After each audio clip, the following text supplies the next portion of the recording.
Good evening विद्यार्थियों। आज हम पढ़ने वाले हैं कक्षा 10 गणित विषय का अध्याय 2। अध्याय का नाम है बहुपद।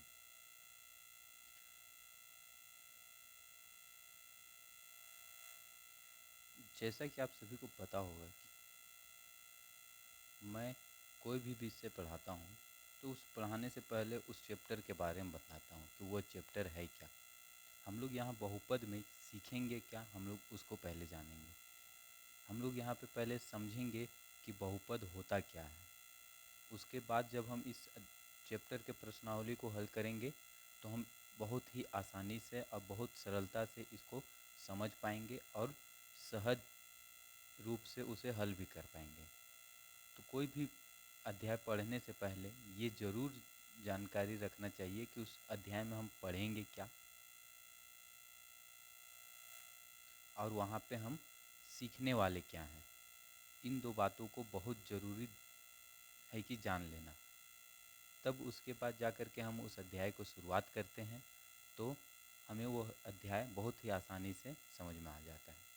तो हम लोग सबसे पहले यहाँ समझेंगे कि बहुपद क्या होता है। तो बहुपद, तो अगर हम इसे तोड़ के देखें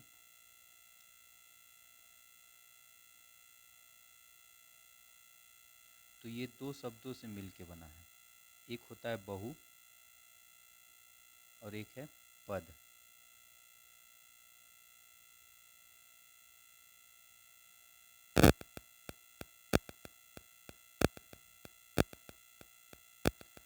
तो आप सभी को तो पता होगा कि बहु का अर्थ क्या होता है। बहु का अर्थ होता है बहुत ज़्यादा। और पद, पद किसे कहते हैं। तो सबसे पहले हम लोग समझेंगे पद। ठीक है, पद को समझ जाएंगे जिसमें क्या होंगे, एक से अधिक पद होंगे, उसे ही हम बहुपद कहते हैं। ठीक है, तो पद क्या होते हैं, जैसे क्या हो गए 2x, एक क्या हो गए पद हो गए। 3x क्या हो गए, एक पद हो गए। 3x प्लस वाई, ये एक पद हो गए। तो देखिए यहाँ पे क्या है, एक पद है। यहाँ पे क्या है आपको देखने को मिल रहा है, एक और एक दो पद है। 3x plus y plus Z, यहाँ पे क्या है 1 2 3। तो वैसे को हम क्या कहेंगे, तीन पद कहेंगे।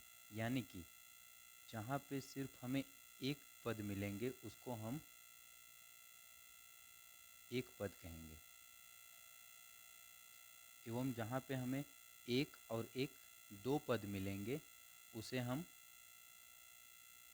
द्विपद कहेंगे।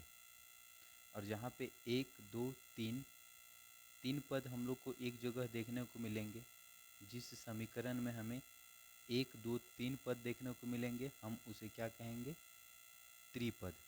ठीक है, यह तीन पद हम लोग उसे कहेंगे। ठीक है, तो यानी कि जिसमें एक पद होंगे उसे हम एक पद कहेंगे, जिसमें दो पद होंगे उसे हम द्विपद कहेंगे, जिसमें तीन पद होंगे उसे हम तीन पद कहते हैं। तो यानी कि हम लोग यहाँ पे जो पढ़ने वाले हैं बहुपद, उस बहुपद में हम जानना चाहेंगे कि किसे हम बहुपद कह सकते हैं। क्या यह समीकरण बहुपद है, क्या यह समीकरण बहुपद है, क्या यह समीकरण बहुपद है। तो हम देखेंगे कि हम इस समीकरण को बहुपद नहीं कहेंगे। जहाँ पे क्या है, अधिक पद होंगे। ठीक है, एक से अधिक पद जहाँ पे होंगे वही बहुपद कहलाएं। तो बहुपद में हम द्विपद वाले को भी पढ़ेंगे, बहुपद में हम त्रिपद वाले को भी पढ़ेंगे। यानी कि ये भी बहुपद है और ये भी बहुपद है। हम इन दोनों को बहुपद ही कहेंगे। ठीक है, इन दोनों को हम क्या कहेंगे, बहुपद कहेंगे। हम इसे बहुपद नहीं कहेंगे। अब अगर कहेंगे, ये तो हमें समझ में आ गया कि बहुपद क्या है। अब बहुपद में कुछ और भी कंसेप्ट हैं जिसे जानना बहुत ज़रूरी है। जैसे आपको अध्याय पढ़ने के समय में सुनने को, देखने को और समझने को मिलेंगे। अगर आप उसको अभी अच्छा से समझ जाते हैं तो आपको वहाँ पे और परेशानी नहीं होगी। जैसे ये एक पद है, ये दो पद है, ये तीन पद है, इसे एक पद कहते हैं, इसे द्विपद कहते हैं, इसे त्रिपद कहते हैं। ये तो आप लोगों ने अच्छी प्रकार से समझ लिया। अब हम एक और कंसेप्ट को समझते हैं। एक है चर, एक है अचर। देखिए, मैं आपको बहुत ही बेसिक रूप से बतला रहा हूँ। अगर आपने 9 क्लास में अगर नहीं भी पढ़ा है तो भी आप बहुत अच्छे प्रकार से इस चैप्टर को समझ पाएंगे। यहाँ तक कि 10 क्लास पढ़ने में आपको ज़रा सी भी तकलीफ़ नहीं होगी, ज़रा सी भी परेशानी नहीं होगी, क्योंकि मैं पहले 9 क्लास के कंसेप्ट को ले करके 10 क्लास के साथ में जोड़ करके पढ़ाऊँगा, ताकि अगर आपने अच्छी प्रकार से 9 क्लास को नहीं भी पढ़ा है तो भी आप 10 क्लास बहुत आसानी से पढ़ सकते हैं। तो पहले हम देखेंगे चर और अचर। तो अगर आप लोगों को पता है चर अचर क्या है तो बहुत अच्छी बात है, तो आपको आसानी से समझ में आएगा। अगर नहीं पता है तो आइए सीखते हैं क्या होते हैं चर और अचर। चर किसे कहते हैं, अचर किसे कहते हैं? तो जिस भी संख्या का मान या जिस जिस भी संख्या का मान क्या होता है, हमेशा एक समान होता है। जिसमें क्या है, संख्या का मान हमेशा एक समान होता है। ठीक है, मैं आपको बतलाऊंगा एक समान होता है उसका मतलब क्या है। और जो क्या होते हैं, समय के साथ बदलते रहते हैं, जिसका मान क्या है,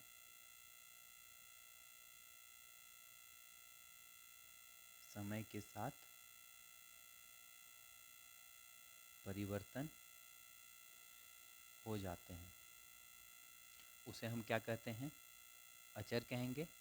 जिसका मान क्या होंगे, नहीं बदलेंगे, उसे हम चर कहते हैं। अब देखिए क्या है, इसका हम एग्जाम्पल लेते हैं। चर का हम एग्जाम्पल लेते हैं। तो चर में क्या आते हैं, आपको एग्जाम्पल से पूरी तरह क्लियर हो जाएंगे। चर के अंतर्गत 1, 2, 3, 4, 5, 6, 7 ये सभी क्या है, एक चर संख्या है। और अचर में एक्स, वाई, जेड, ए, बी, सी ये सभी क्या है, हमारे लिए अचर संख्या है। अब हम इसे अचर ही क्यों मानते हैं और इसे चर ही क्यों मानते हैं, तो देखिए एक कंसेप्ट है छोटा सा, इसको ध्यान दीजिएगा। एक, आप इसे बचपन से पढ़ते आ रहे हैं एक, और आगे भी आप इसे एक ही पढ़ेंगे, आने वाला पीढ़ी भी इसे एक पढ़ेगी। क्यों? क्योंकि इसका मान कभी बदलने वाला नहीं है। 2 ये हमेशा के लिए 2 ही रहेगा। 3 हमेशा के लिए 2 रहता है। इसीलिए सॉरी सॉरी सॉरी सॉरी ये अचर हैं और ये चर है। सॉरी सॉरी, मैंने यहाँ पे थोड़ा सा गलती कर दिया।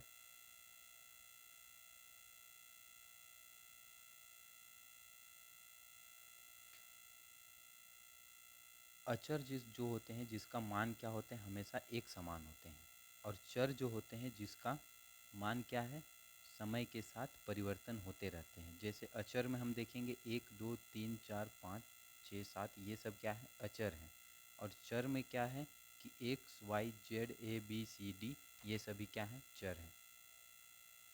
तो यानी कि क्या है कि अचर एक है, यानी कि ये अचर, अचर मतलब आप लोग को पता होगा कि नॉर्मल जैसे चर मतलब क्या होता है, हम लोग चर का यूज कहाँ करते हैं। जैसे अगर बकरी चर रही है तो हम लोग कहते हैं बकरी चरती है, तो बकरी एक जगह चरती है नहीं, अभी यहाँ पे चरी, थोड़ा देर बाद वहाँ जाएगी, फिर यहाँ जाएगी, फिर यहाँ जाएगी। मतलब बकरी क्या होती है, एक जगह से दूसरे जगह चरते रहती है।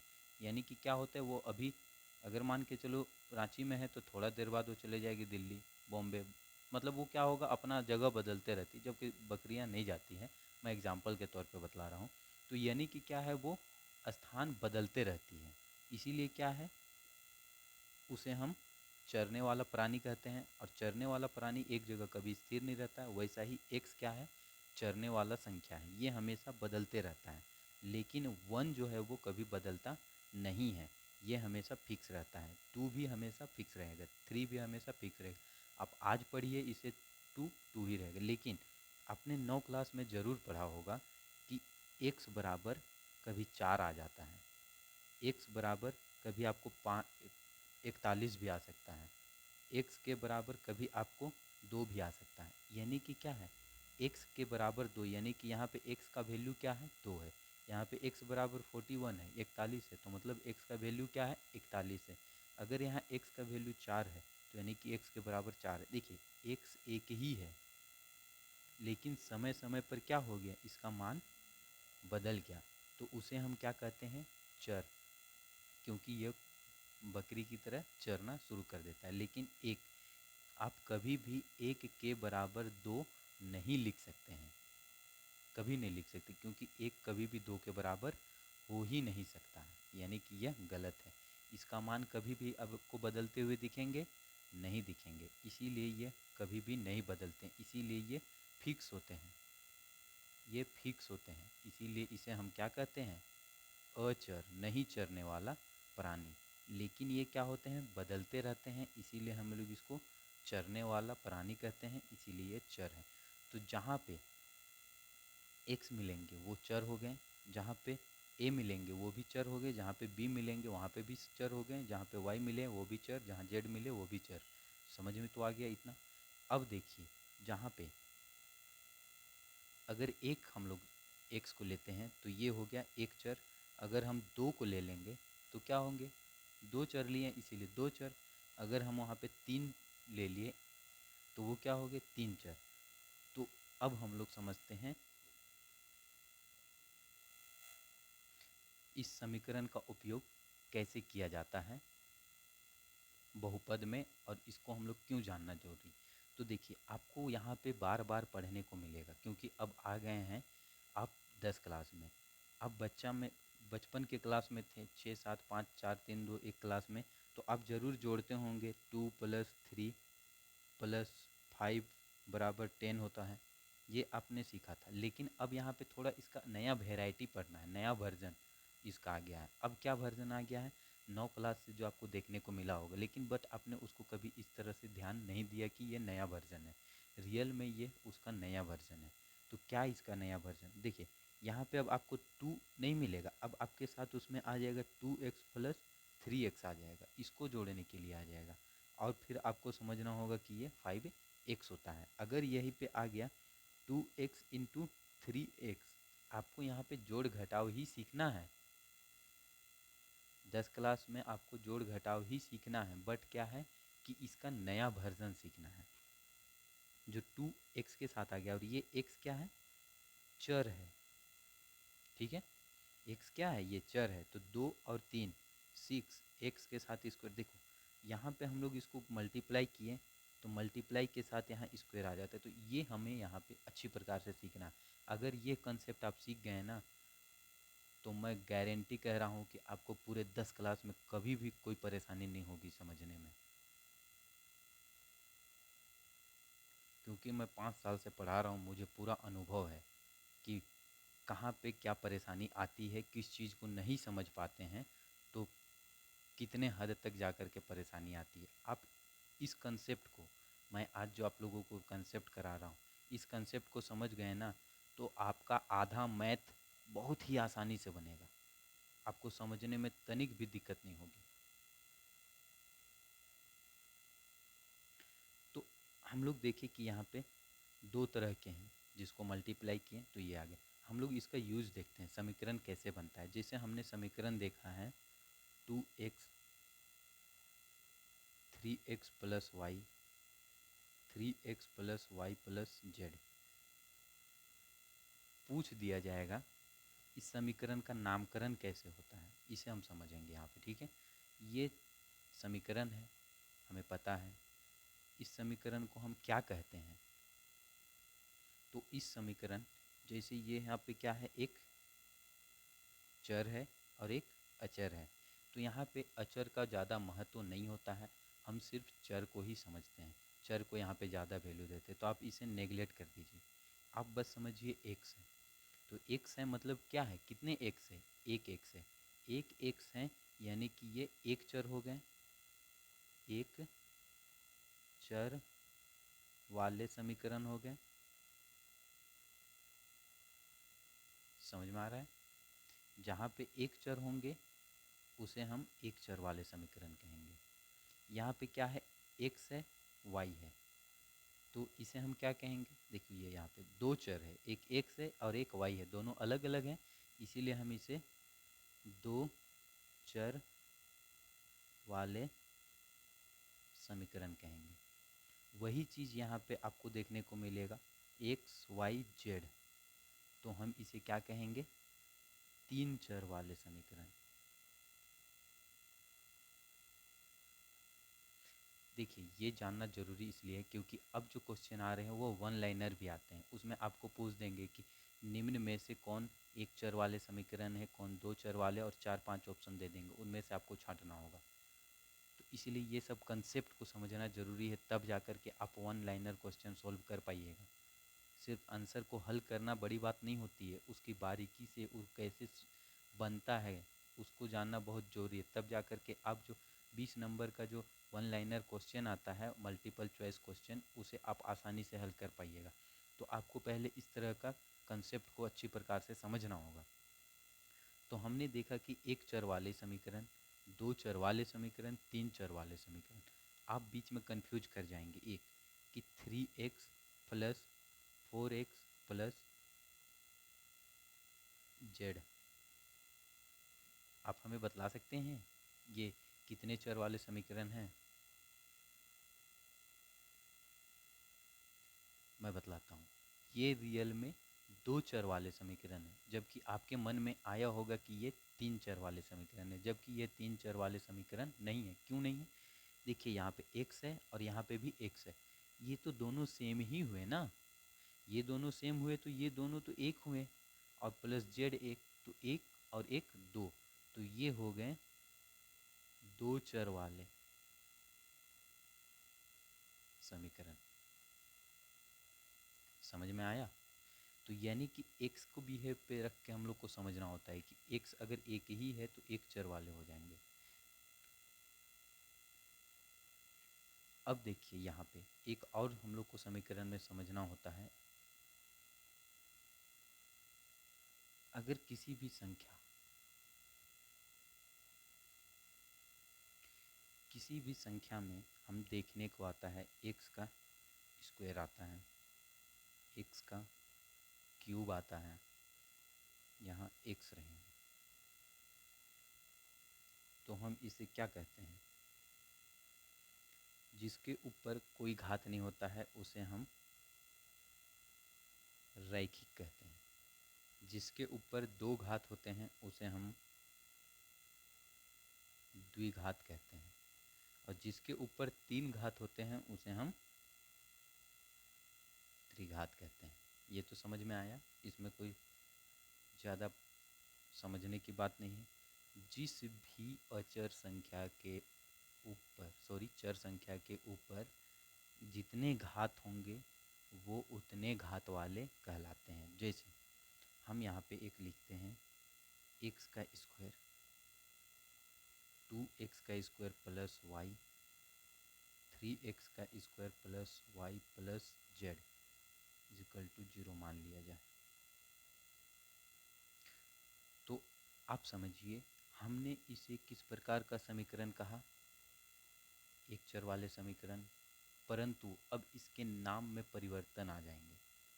ये कैसा है? एक चर वाले समीकरण है तो इसके साथ द्विघात है, तो हम इसे क्या कहेंगे? एक चर वाले द्विघात समीकरण। समझ में आया? इसमें और इसमें क्या डिफरेंट है? अगर मान लिया जाए यहाँ पे हम 2 रख देते हैं, तो भी ये क्या है? एक ही ना चर है यहाँ पे, तो हम एक चर वाले, घात कितने हैं? 2, तो इस समीकरण का रियल नाम क्या हो गया? द्विघात। तो अब हम इसे किस प्रकार का समीकरण कहेंगे? अगर हम इसे सुधार के लिखे तो ये एक चर वाले घात है? नहीं है, तो यहाँ पे हम क्या लिखेंगे? रैखिक समीकरण। क्यों? क्योंकि जिसमें घात नहीं होता है उसे हम क्या कहते हैं? रैखिक। तो यहाँ पे घात है नहीं है, तो हम इसे रियल, इस समीकरण का नाम क्या हो गया? एक चर वाले रैखिक समीकरण। तो ये क्या हो जाएंगे? दो चर वाले रैखिक समीकरण, तीन चर वाले रैखिक समीकरण। उसी प्रकार से ये क्या हो गए? द्विघात है तो क्या कहेंगे हम इसे, दो चर वाले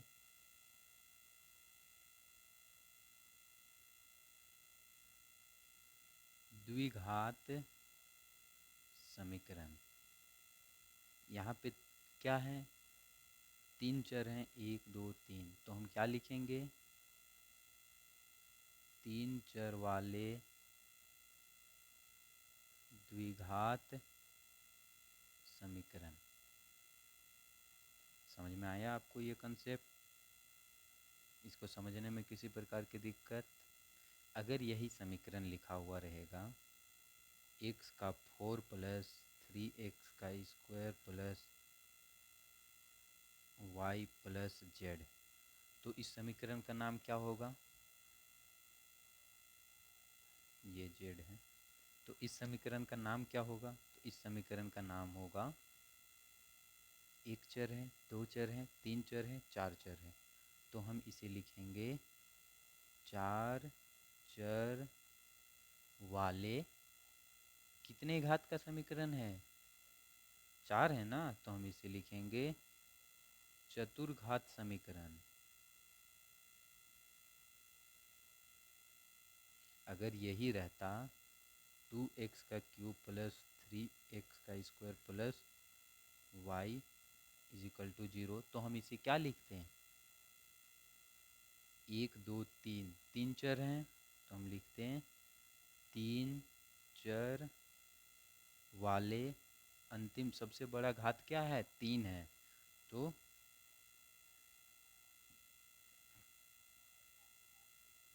त्रिघात समीकरण। तो इस तरह से हम किसी भी समीकरण का नामकरण करते हैं। ये बहुत बड़ी कंसेप्ट है, इसे समझना यानी कि आपको गणित को समझने में 25% क्लियर हो जाएगा। 25% आपका गणित बहुत आसानी से समझ में आएगा। बनेगा वो तरीका अलग है, समझना अलग है। अगर आपको कोई भी क्वेश्चन आसानी से समझ में आ जाएगा तो वो उतनी ही आसानी से बनता है। तो ये है हमारा कंसेप्ट। आपको अगर ये, मैं आप लोगों को एक बात बतलाता हूँ कि आप जब भी यूट्यूब में पढ़ें, पेन कॉपी ले करके बैठें। मैं जिस प्रकार से लिखते जाता हूँ, आप वीडियो को पुश करने के बाद उसे फिर से उसी प्रकार से लिखते हुए चलें, क्योंकि आप सिर्फ वीडियो देखते रहिएगा तो आपको कुछ समझ में आने वाला नहीं है। 2 मिनट के बाद आप भूल जाइएगा। इसे आप लिख करके रखते जाइए, अपने एक रफ लेकर के बैठा कीजिएगा जिसमें फेयर किया रफ किया कीजिएगा। उसके बाद में जा कर के एक नोट कॉपी रखिएगा, उस पर नोट बनाया कीजिएगा उसको अच्छी प्रकार से। ये कंसेप्ट बहुत इम्पोर्टेंट कंसेप्ट है।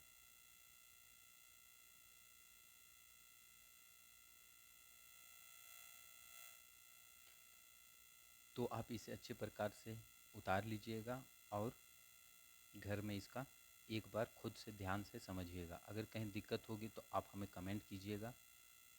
यह हमारा एक बहुत ही जल्द व्हाट्सएप ग्रुप भी बनेगा जिसमें आप जुड़ करके किसी भी प्रकार का प्रश्न जो समझ में ना आए उसे आप हमें आसानी से उस व्हाट्सएप ग्रुप में पूछ सकते हैं। कल हम लोग पढ़ने वाले हैं इसी कंसेप्ट को आगे बढ़ा के ग्राफ के बारे में। आप लोगों को ग्राफ 9 क्लास में बहुत अच्छे प्रकार से पढ़े होंगे, बट यहाँ पे उससे भी कुछ अलग कंसेप्ट के साथ समझना होगा। ग्राफ आप लोगों को पता होगा, जो एक्स होता है, x dash y, y dash होते हैं, इसे हम कल पढ़ेंगे। तो आप एक बार किताब देख लीजिएगा, किताब में क्या लिखा हुआ है अच्छे से पढ़िएगा। मैं आप लोगों को एक बात बतला देता हूँ, गणित को पढ़ने का बहुत ही अच्छा तरीका क्या है। आप लोग कभी भी वो काम नहीं करते हैं, आप लोग उदाहरण को ज़रूर पढ़ा कीजिएगा। मैं फिर से कहता हूँ, उदाहरण को पढ़ा कीजिएगा। उदाहरण पढ़ने से और उदाहरण को बनाने से, प्रश्नावली सिर्फ बनाना बड़ी बात नहीं होती, उदाहरण को पढ़ना और समझना बहुत बड़ी बात है। अगर आप उदाहरण पढ़ना सिर्फ शुरू कर दिए, सिर्फ एक बार उदाहरण पढ़ते हैं ना, तो आप पूरा जब गणित कंप्लीट होगा ना, तो आप देखिएगा कोई भी गणित से क्वेश्चन एक भी नहीं छूटेगा, सिर्फ आप पढ़िएगा तो। मेरे पास 5 साल से पढ़ाने का एक्सपीरियंस है, मैं उस एक्सपीरियंस के आधार पर कह रहा हूँ कि आप उदाहरण ज़रूर बनाया कीजिए, उसको ज़रूर पढ़ा भी कीजिए। अधिकतर टीचर आते हैं, उदाहरण बतलाते हैं और प्रश्नावली का क्वेश्चन बतलाते हैं और चले जाते हैं। बट मैं वो नहीं करना चाहता हूँ जिससे आपको समय बर्बाद हो। मैं उस तरह से पढ़ाना चाहता हूँ और मैं पढ़ाता भी हूँ जिससे आपका गणित के प्रति जो डर बैठा हुआ रहता है वो ख़त्म हो जाए। आप गणित के साथ एक फ्रेंड की तरह रहना शुरू कर जाइएगा।